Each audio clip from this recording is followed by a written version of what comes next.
found that 80% of public sector transformations fail to fully achieve their stated objectives. And this is based on research where we interviewed 3,000 public servants across 18 countries. We did 80 in-depth case studies of major transformations. We interviewed about 30 leaders, including ministers, secretaries, etc., who led those transformations. So 80% of those failed to achieve their objectives. And then we wanted to understand, is that because the bar was really high? You know, were they setting objectives that were unrealistic? And we found that wasn't the case.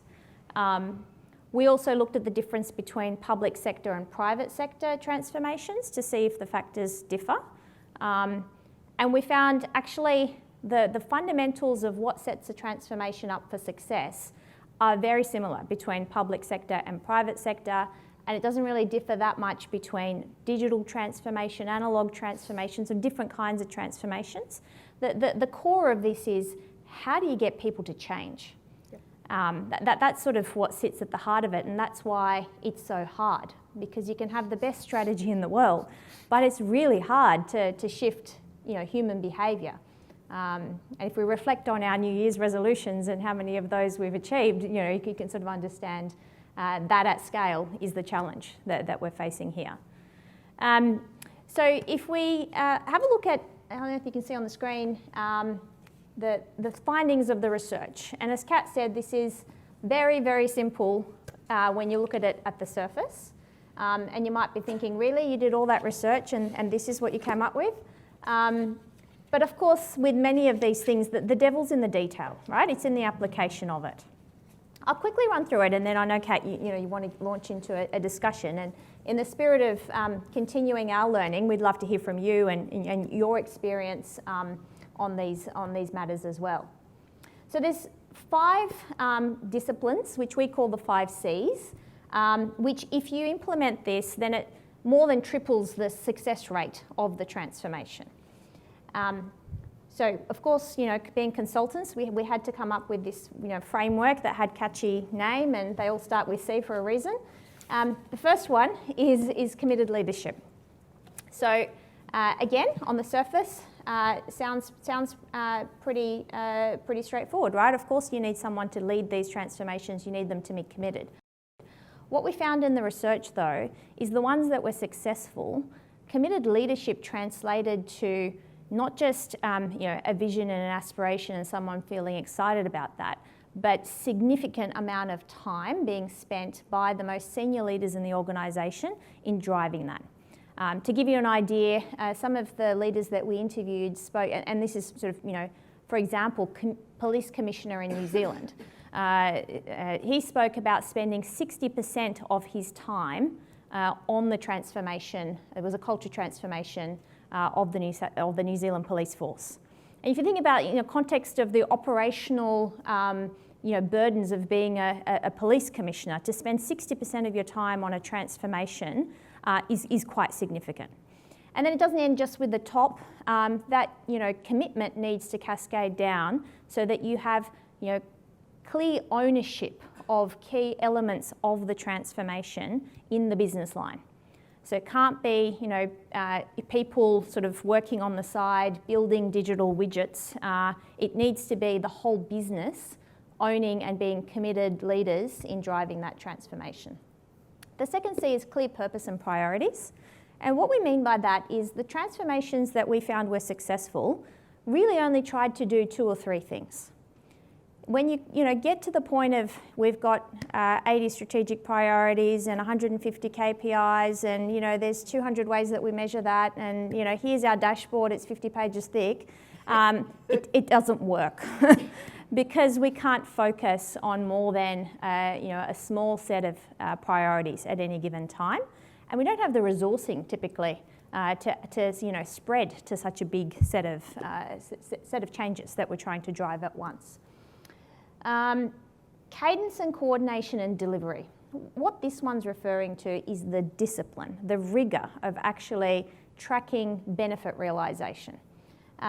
So, you know, when we support our clients, this is the thing that they struggle with the most.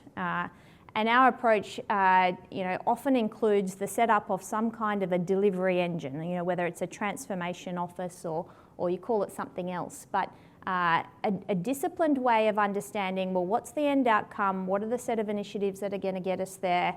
What are the key delivery milestones? How do we get ahead of the game and know, are we on track to achieve our overall outcome? Not just our outputs, but our outcome. And if we're not, how do we intervene early and have those, that problem-solving mindset in terms of tracking where we're at and how do we achieve the outcome? The fourth one is compelling communication. And that one, again, is sort of a no-brainer, but to do this well, it needs to be two-way communication, where you really need to understand how do you make the vision and the end objective really resonate and be internalised by all of the people that need to be involved in delivering the transformation. So often we talk about change stories that are quite personal, where the leaders would cascade why the transformation is important and specifically for them, right? Individually, why do they care about this transformation and why should other people care? And in terms of why should other people care, what we found in our research is that people are motivated by many different things. Some of us are motivated by the outcome for the customer or the citizen. Others are motivated by the impact that this will have on the team. In some private sector organisations, people are really wedded to the brand. The sort of Googles and Apples of the world. People, feel a lot of personal loyalty to the company that they work for. And so they're motivated by improving, the company. Whatever the motivation is, communications that cover off on the, myriad of things that people are motivated by tend to stick. Because if you manage to sort of cover the scope, you've hit every individual. You've made them buy into the transformation in one way or another. And then the final one is capability for change. And what we mean by that is you need to, obviously the capability will depend in some part on the type of transformation that you're pursuing. And in digital transformations, it is some of the classic things you would expect around having the right, expertise around data and digital, etc. But it's also a mindset thing. So what we find is the sticking point is often culture, especially in public sector. We operate in silos, and most of these transformations have been tried before and failed. So there's an element of learned helplessness. We can't do that. We tried that before, and we know where this goes. It doesn't go anywhere. So why would I invest my energy in trying this again?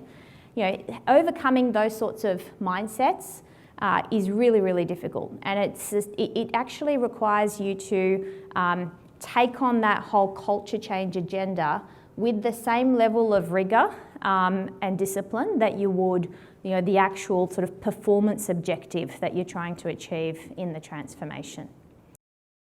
I want to pick up the C of cadence and coordination and delivery, because I do think that's a key one, and I'm happy for either of you to answer it. Can you tell us specifically on a day-to-day basis, what does successful cadence and coordination look like in a digital transformation project? Is it a stand-up? Is it memos? What is it? Post-it notes? What is it? I can talk about it from my perspective and then maybe add the digital angle, Tom. Yep. Best practice is you have a very clear outcome for the transformation, so these clear priorities, it starts there, that are translated into targets and KPIs. And that's broken down into sort of a number of work streams ordinarily. You have leaders of those work streams, and there are a number of initiatives within those work streams that will deliver the outcomes for the work stream, and then the work streams together deliver the outcomes for the transformation. Each of those initiatives has very clear benefits that are agreed from the outset, signed off by the CFO, signed off by the business owner, and very clear work plan, clear milestones. Some of those milestones are the key ones that if we miss this milestone, we're not going to deliver the outcome that we're looking for here. Those are centrally recorded in some kind of tool. We have a tool, other people have tools. The important thing is that you are able to track those, you know when they're going to come. And you have people in a transformation office who on a week-by-week basis are looking at the whole portfolio, and they know which are the milestones that need a bit of support, otherwise we might miss them. And they actively work in a coaching capacity with the business line, with the people implementing those initiatives, to ensure those milestones are hit. Where there are problems that need to be solved, there's a weekly rhythm of transformation office meetings, and you might decide, maybe on a Monday you have your sort of dashboard review. You work out what are the key things that we need to talk about this week because they need a bit of problem-solving support. Those people come to a TO meeting on a Tuesday or a Wednesday, and you do whatever you need to do to unblock so things don't fester. Whoever it needs to be escalated to, whatever extra resourcing needs to get put on it, whoever needs to talk to whoever else, that gets facilitated on a week-by-week basis. So if that's best practice, what's actual practice? Often what we see is, there are sort of to some extent projects and work streams. There's often not a clear accountable owner. Yeah. So you wouldn't really know who to hold to account. So you often hear, I was on track, but ICT didn't have the resources to help me deliver on this, so, it's been paused or, Tom's grinning. Today's conversation? It was all, I've done my bit, but, Telstra's had an outage for the last 20 days and, therefore our call centre's down or, whatever it is. So you can't hold people to account.